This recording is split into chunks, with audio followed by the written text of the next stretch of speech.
Hello, captains. What is this? Can somebody please tell me what this is?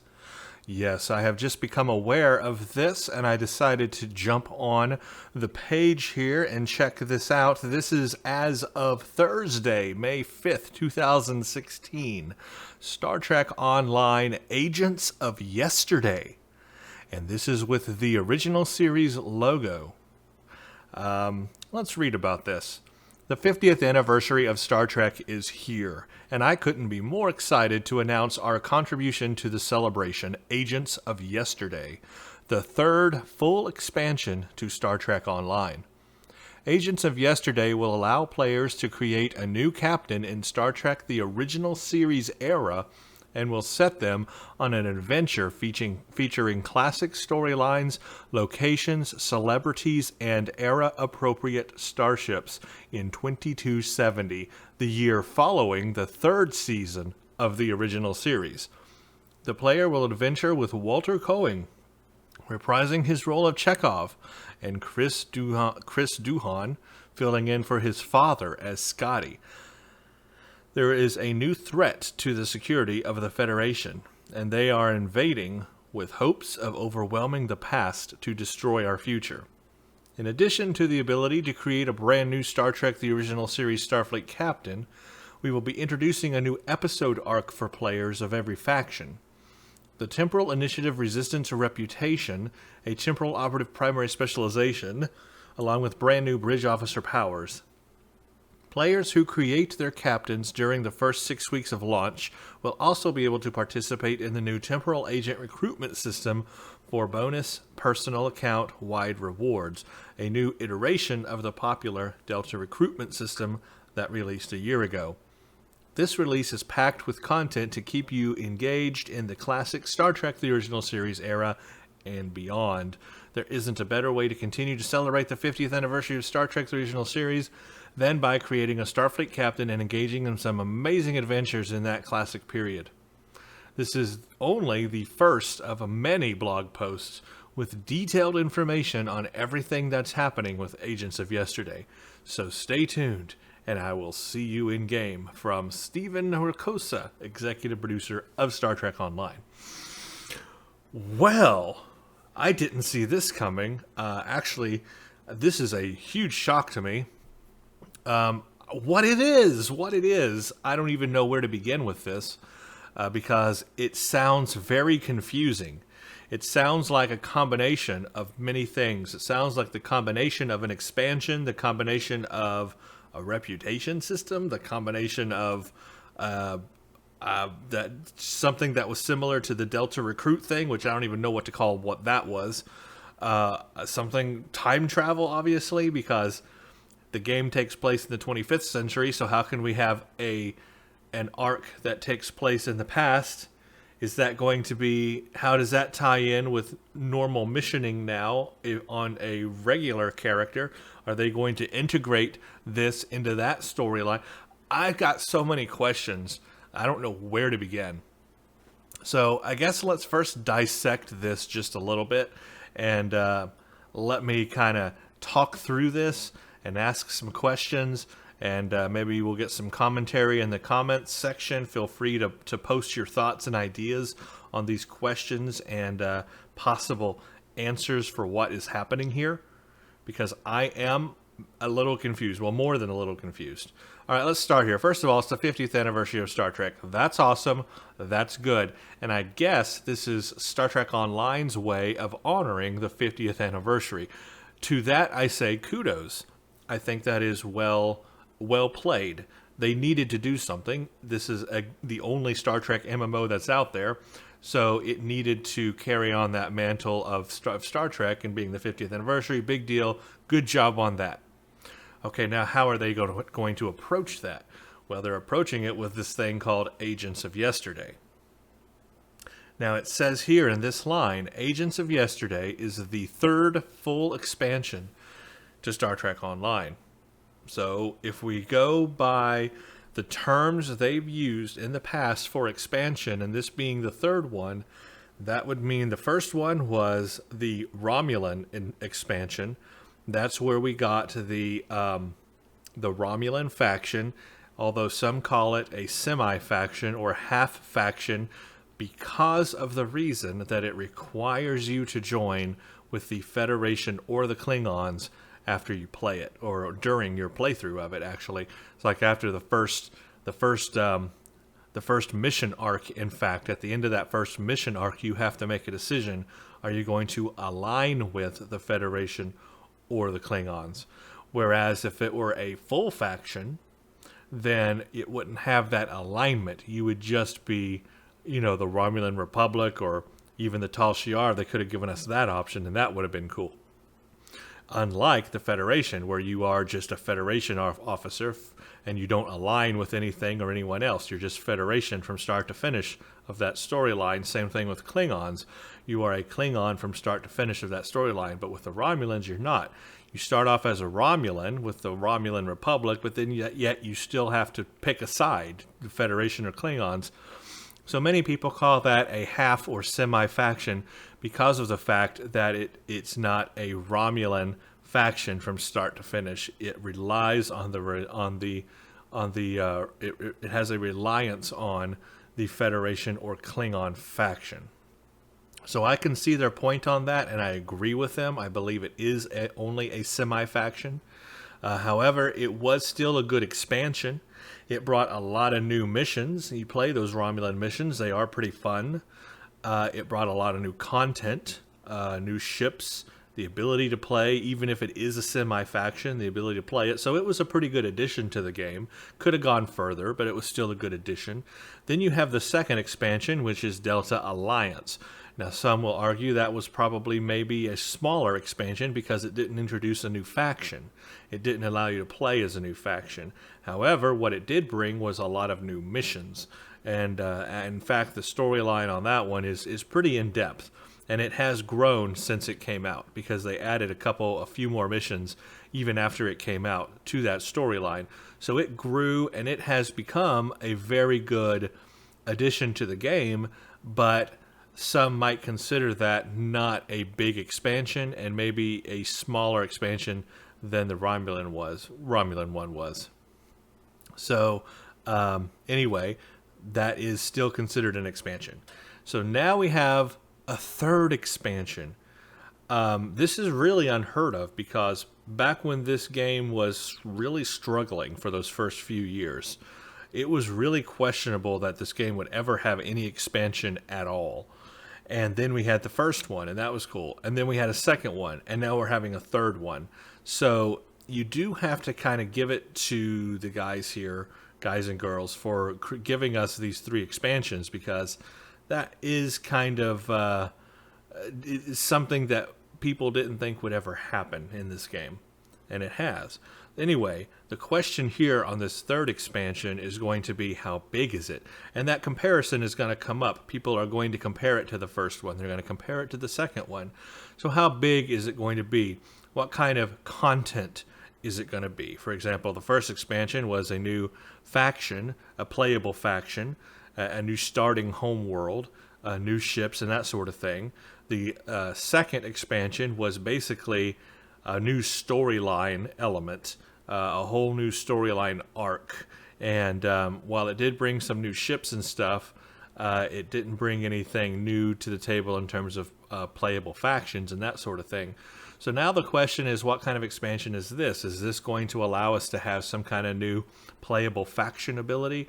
Or is this going to be just a storyline arc that's added to the current missions, just like Delta Rising was? Or is this going to be something where you can only achieve this expansion if you create a new character? And that's really the question here that I've got, is what kind of expansion, what kind of content is this really bringing to the game? Now, it says it will allow players to create a new captain in Star Trek, the original series era. So what it sounds like to me is that this is obtainable through creating a new character. I don't know if you'll be able to access the new content if you have a current character, and that's really my big question here. If you've got a current level 60 character, can they, have fun with this new content? Can they go in and use it? Or is it only for people that create a new captain? Because it says it'll allow players to create a new captain in the Star Trek Original Series era. Well, that's kind of sounds like it may only be we may only see this content if we do create a new captain. So that means you really won't even benefit from this expansion too much unless you create a new character, and only that character would be in that universe or in that era. I don't know how our level 60 current characters would be in that era or how it will connect. I don't know that connection yet, or if there will even be a connection, and that kind of concerns me right now. Now, it says that it will set us in the original series era. How are they going to do that? Are we going to create a new character and all of a sudden we're at Starfleet in the 23rd century instead of the 25th? You know, because you know how the introductory missions are going through the academy and doing all that stuff as you create a character. Are they going to now have a completely separate Starfleet Academy in the 23rd century that is on Earth? Are we now going to somehow become captain of our starship through 23rd century means? We're going to get a TOS era Enterprise, or are we going to have an ESD that looks like something like what's that starbase? Gosh, I can't believe I just forgot the name of it. You guys know the one that with the tribbles. I forgot the name of that starbase all of a sudden. I'm just having a brain fart at the moment, so forgive me. But you guys know what I'm talking about. Are we going to have a starbase that looks like that? Is that going to be our new ESD for our new characters that we create? Are we going to be able to interact with everyone else on the 25th century ESD, or are we all going to be stuck in our own zone on the 23rd century ESD, where we can only contact our people in that time period, and we can't talk with everyone else in the game who's playing the normal game in the 25th century on that ESD? That kind of stuff I have a real question about. How does that work? How is this going to work? And then what happens when your character reaches level 60? Is it somehow going to be transported to the future and now we have access to all the missions and stuff in the normal game, or is it just going to be just those TOS missions for that character? Will he be able to access the other missions, or is he going to have his own set of missions and that's it? In that case, how would he ever get to 60 without more missions?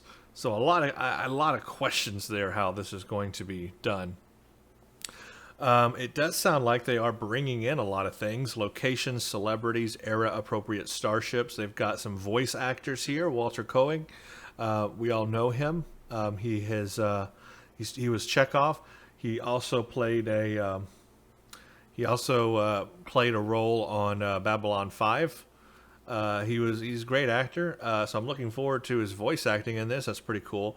I don't know about Chris Duhan. I've never heard anything from him. I've never seen him. I don't know if he sounds like his father or not, so I don't know how that's going to go as Scotty. That'll be interesting to find out. There's a new threat to the Federation. Well, there's always a new threat, and they are invading with hopes of overwhelming the past. So again, with time travel, some people may like this, some people may not like this. I think the majority of people are kind of getting a little tired of the time travel trope. It's being used a whole lot in this game right now, and they keep using it. It got us out of the last thing with the Iconians. We're into this whole thing now with the 29th and 31st century. I mean, they might as well just set Stowe in the future, and then give us access to past ships, because at this point, that's kind of what we're doing. And so now we're even going to be, having more stuff in the 23rd century, couple of centuries behind where the game's at. I don't know how all that's going to work out, but again, more time travel. You may hate that. I don't know. In addition to the ability to create a brand new Star Trek Original Series captain, we will be introducing a new episodic arc for players of every faction. Okay, so there's kind of my answer. There will be a new episodic arc for players of every faction. So we are getting a new story arc. I guess that's like Delta Rising. So that's cool. I like new story arcs. That's going to help keep the game a little interesting. The Temporal Initiative Resistance Reputation. So we're getting a new reputation. That's not uncommon. We get new reputation with season updates. So getting a new reputation with an expansion is not an abnormal thing. It's probably a given, actually. We get a Temporal Operative Primary Specialization. So they're going to add a new specialization. Again, we can get those with season updates, so not a huge addition there. That's kind of expected. Along with brand new bridge officer powers. Okay, so we're going to have a whole lot of new bridge officer powers, it sounds like. This is going to start getting real confusing. We've already got a lot of new powers. You know, they brought in all those pilot powers and command powers and intelligence powers, and now they're bringing in even more bridge officer powers. That's going to get confusing for new players big time, because they're not going to know what they are. Heck, even old players aren't going to know what these new powers are and how they work. This is really going to start getting confusing. I think we're maybe having a power overload here. Way too many bridge officer powers to deal with. You've got your normal bridge officer powers, you've got intelligence, you got pilot, you got command, and now they're bringing in more? I don't think we need more. I think it needs to be a little more streamlined, in my opinion. Players who create their captains during the first 6 weeks of launch will also be able to participate in the new Temporal Agent Recruitment System. So they're doing a Temporal Agent Recruitment System for bonus personal account-wide rewards, just like the Delta Recruitment System. Okay, that I can see. But the fact that it's coming out at the same time as the expansion might be a little confusing. Because, like, for example, in order for the Delta Recruit system thing to work, you had to create a new character. Your current characters did not get those benefits. You had to create a new character and then go do a specific thing in each mission in order to get those perks and those abilities and everything. So it sounds like that's how it's going to work here. It will only benefit you if you create a new character. So, I mean, if this expansion is coming out, I guess you might as well just create a new character anyway. But then you know, that kind of what that did then and what is going to happen now is it kind of devalues our current characters, right? Our current characters are never going to have those things, or never going to be, you know, what our Delta Recruit characters were, or are now going to be this new Temporal Agent Recruitment thing. And the Delta Recruitment one was already a temporal one, so now they're doing a double whammy on us. We already had the Delta one was already temporal because we had to time travel back and redo all our missions and stuff. That was already a time travel thing. Then now we're doing another one, a temporal agent thing. So they're doing a whole nother time travel recruitment system. That's more time travel. Just getting a lot of. I mean, I'm a time travel fiend. I'm a Doctor Who fan. I love it. I love anything time travel, don't get me wrong. But there is a point where it's like overload, where it's just like when everything becomes tied to time travel in a game like this, starts to get very, very, very, very boring or tried, you know, too much. Anyway, I don't know how that's going to work out.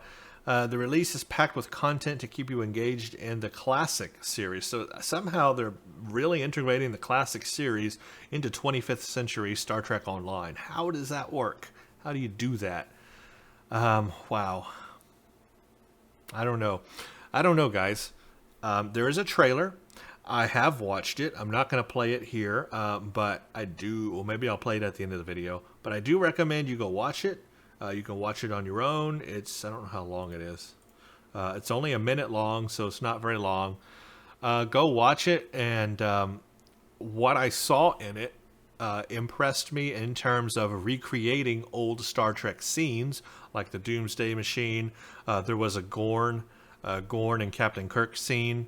They have recreated some of the classic episodes of Star Trek, and looks like they've done a pretty good job of that. So that is nostalgia, and that nostalgia will be very interesting. I'm looking forward to that anyway. Excuse me. But there's a little more news here as well. As I was reading this, it sounds like there's going to be some Agents of Yesterday packs.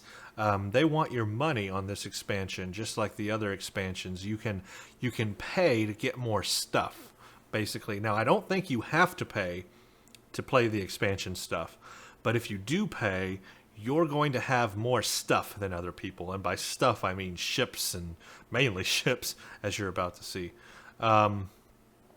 Welcome back to where it all began. In honor of the 50th anniversary of Star Trek, I'm proud to announce the third full expansion of Star Trek Online. Players can create brand new captains in the original series era and begin their own journey in command of their very own 2270 era starship. So it sounds like, you know, the Enterprise, the original Enterprise, non-A, no bloody A, B, C, D, or E. Throughout this expansion, players will visit familiar places, see familiar faces, and show the Quadrant what a rough and tumble captain from the greatest generations of Starfleet can do. Any captain knows that they need to be fully prepared. And to that end, I'm excited to announce the Temporal Special Agent Pack and the Temporal Agent Starter Pack. These packs will ensure that any TOS-era captain has the tools, personnel, and the starships to give you the edge. So 2 different levels of packages, 2 different prices. The starter pack is cheaper. The special agent pack is everything the starter pack has, but more money and more stuff. And I'll show you those in a second. Captains that choose the special agent pack will be able to command 5 TOS-era starships that can be used while leveling your captain from ensign to admiral. Okay, as well as 6 brand new Tier 6 ships that can be used once they're in admiral and beyond. So 6 Tier 6 starships. Once you get to the end. That's kind of really cool. That's like a ton of starships there. Wow. The 5 TOS-era ships will give captains an extra boost of compatibility while leveling, and the remaining 6 capability while leveling. And the remaining 6 feature not only exciting stats, but the new Temporal Bridge Officer seat. Temporal Bridge Officer seat. Interesting. These are the only ships that have access to the brand new temporally themed bridge officer powers at a commander level, and they will also come standard with a new temporal gameplay mechanic that will add depth to gameplay and reward situational awareness. Now that makes me more curious than anything else here. So there is a new gameplay mechanic being introduced. It'll add depth to gameplay. Okay, I like those words together. Depth to gameplay. Add depth to gameplay. Well, that's a bonus. That's good. Yay for that. And reward situational awareness. So, yeah, I guess if you're paying attention to the things around you, you'll get better rewards or something. Huh. The combination of these bridge officer powers and the temporal ship mechanic provide a level of versatility in combat that any captain strives for while in combat. In addition to these amazing new ships, we'll be including 6 TOS-era themed outfits, 3 unique captain titles, and 3 high-end upgrade kits. Captains will also have 6 temporal operative specialization qualifications made available to them to ensure their experience and crew are primed as possible. Alternatively, captains can choose the Temporal Agent Starter Pack. They'll have access to 1 starting ship and 1 T6 ship with full access to the Temporal Bridge Officers and Temporal Ship Mechanic. So the Temporal Ship Mechanic is only going to be through these packs then? They will also have access to 1 TOS-era themed uniform and 1 exclusive title. All of these items are included when purchasing the Temporal Special Agent Pack as well. Wow. Okay. Well, let's look at the packs individually. Let's start with the starter pack. Makes a lot of sense. Start with the starter pack. So there's a TOS. There's the Enterprise original, no A.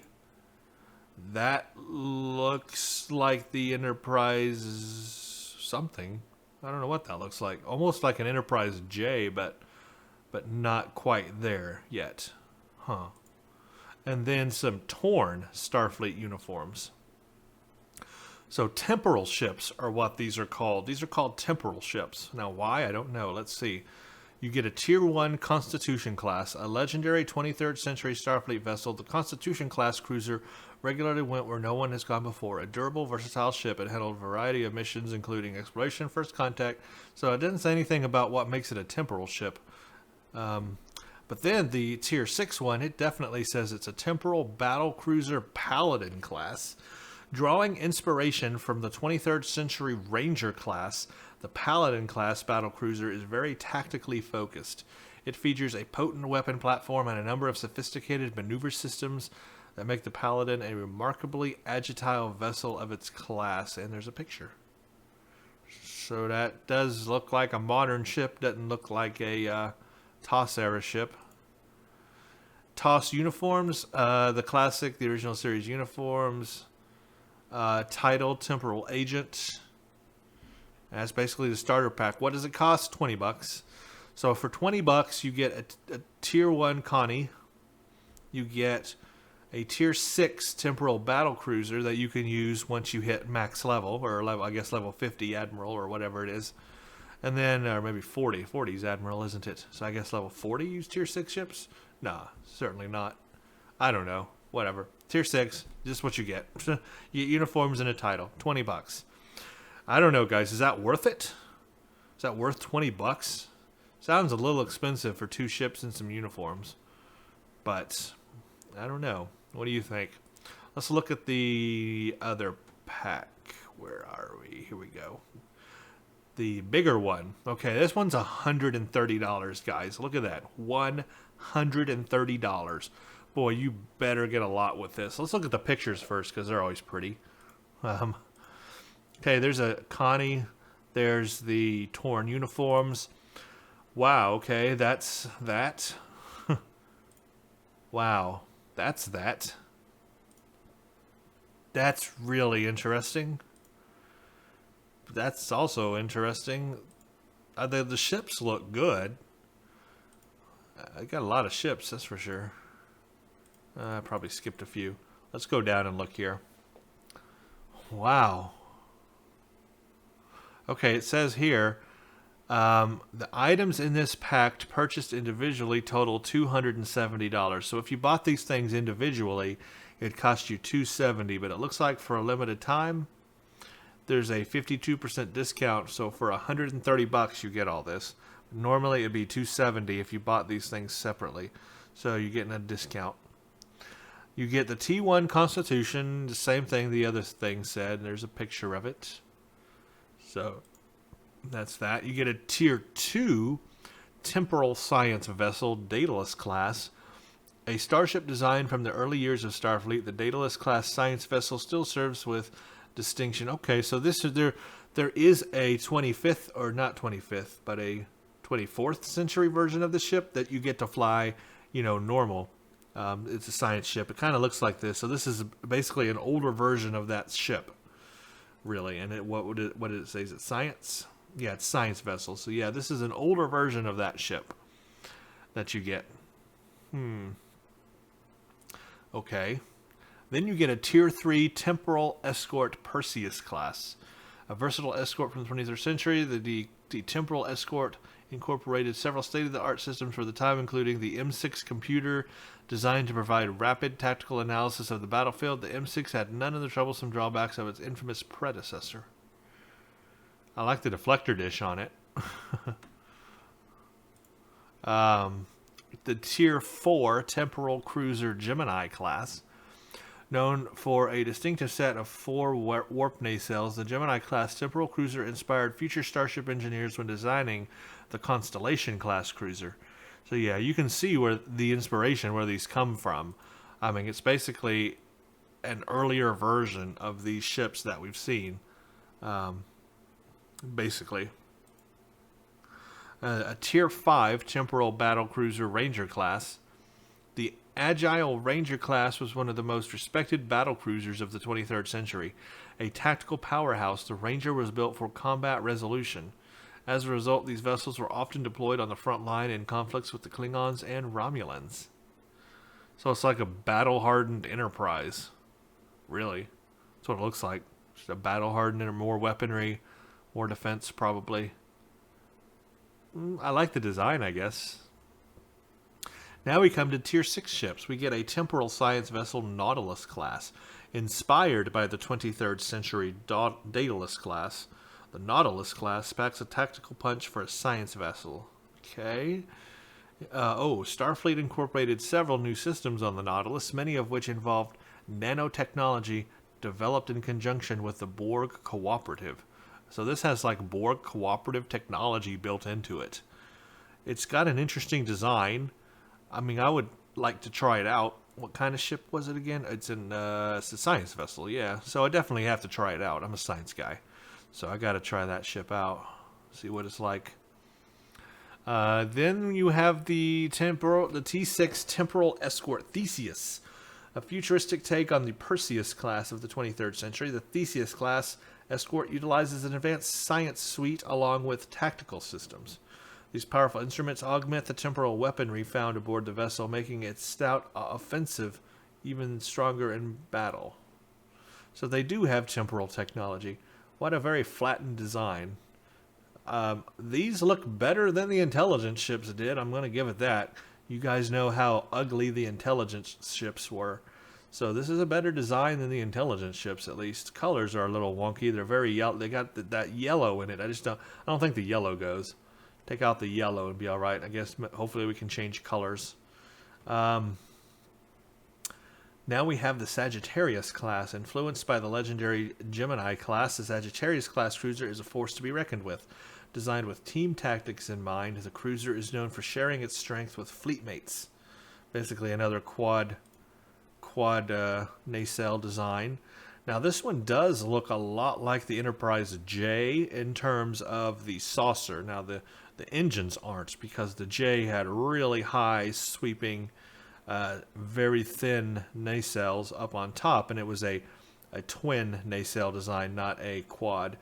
So the rear end of the ship doesn't match the J, but this front end, the way that this arcs here, and then has like the big circle, has like this large bit up here, very reminiscent of the Enterprise J saucer we saw in an Enterprise episode. Very reminiscent. What else do we have? We have the Paladin class. Drawing inspiration from the 23rd century Ranger class, the Paladin class is very tactically focused. We saw this a second ago. This one has a thicker hull, or thicker saucer than the other one. Interesting. Okay, moving on. We've got a temporal multi-mission science vessel Eternal class. Never heard of it. While equipped with cutting-edge scientific technology, the Eternal class was designed to fulfill a number of roles in the field. Built to operate alone on the frontier or as part of a fleet, the Eternal is a versatile part of the 31st century Starfleet. Now that's interesting. This is the very first 31st century Starfleet ship we have not seen, but we have been able to fly.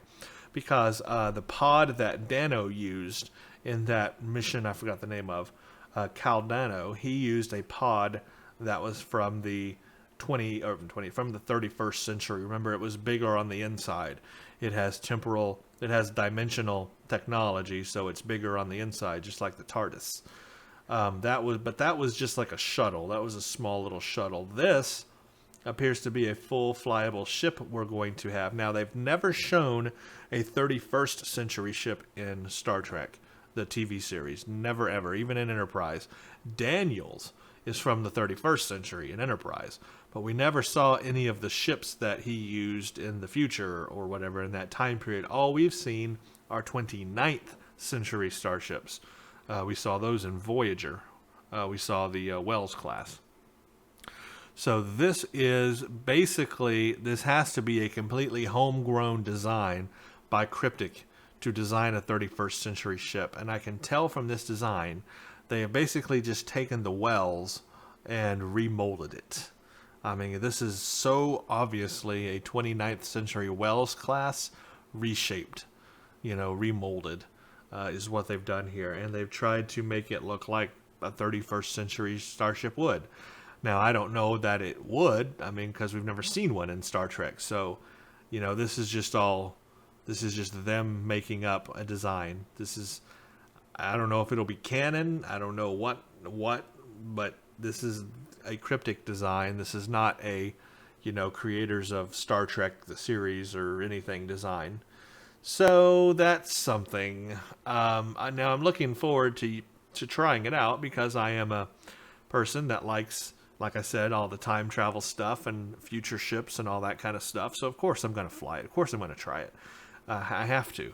But, I don't know that it looks so futuristic enough. It's different than the Wells class. It looks different.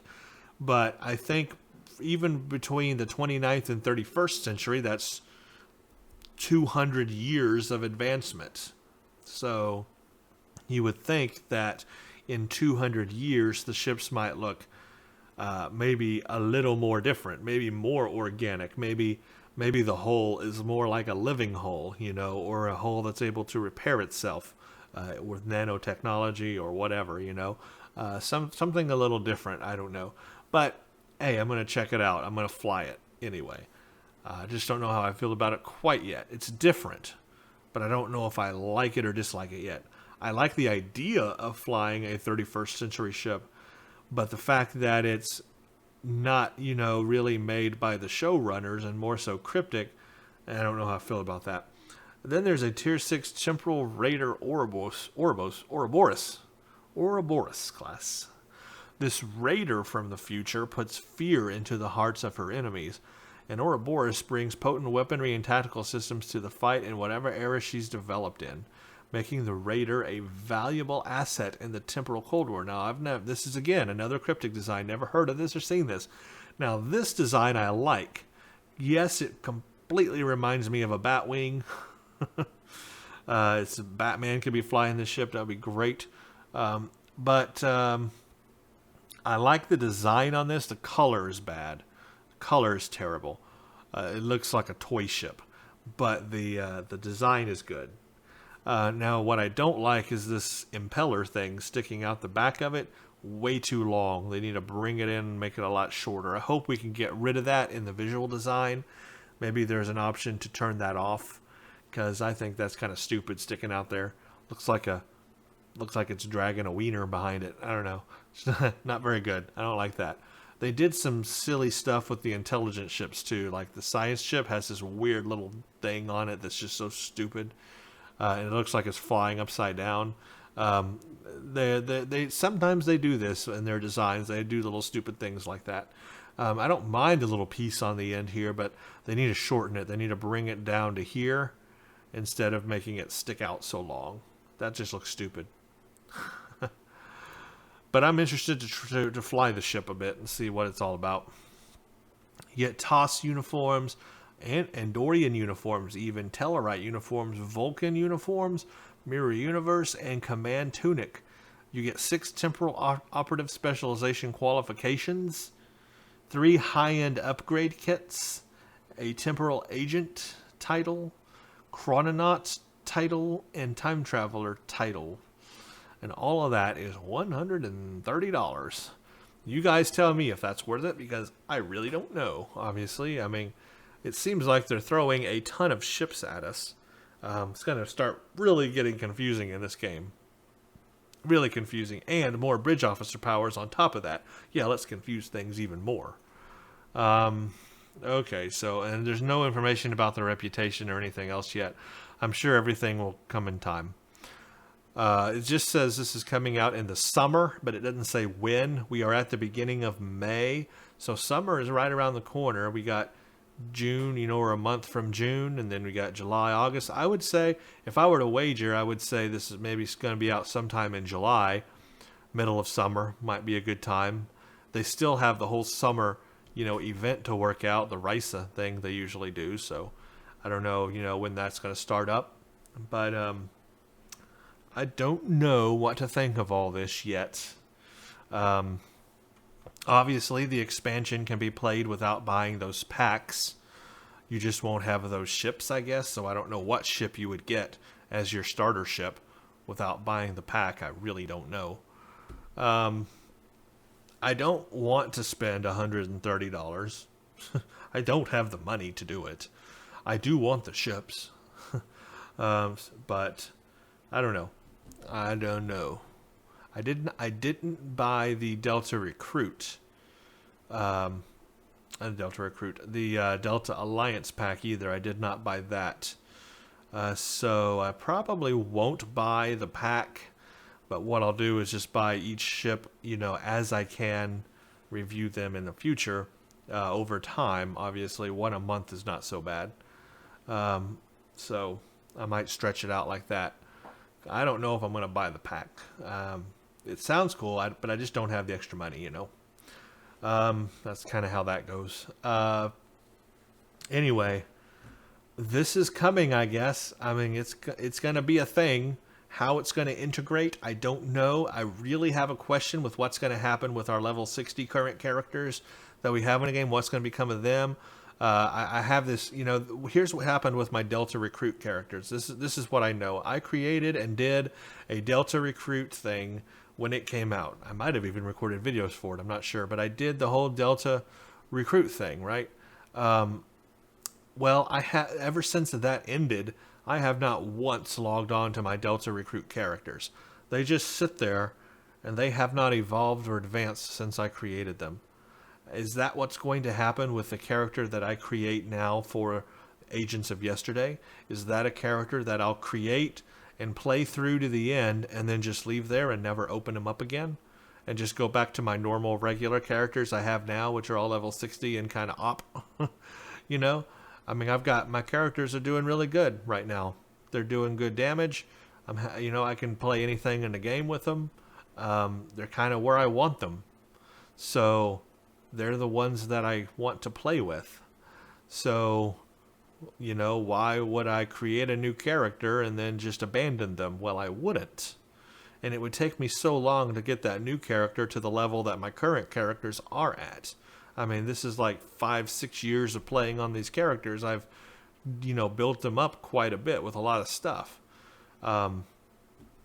It would take that long to do that on new characters. So I would probably create the new characters, and just like I did with the Delta Recruits, they just sit there and do nothing for the next 5 years. I've never logged on to them again. And that's what I fear is going to happen here. So the real question is, how is all this expansion stuff going to benefit my current character? Am I going to be able to fly all these ships? Am I going to be able to play all the missions that a new character would be able to play? I hope they don't, cut it off to where new character can only play those missions and the current characters can't. That would suck. I hope I'll be able to play those same missions. I want to take my current characters and make them better. But of course they would never benefit from the temporal recruit thing that's going to happen. So I don't know. It's really kind of a problem.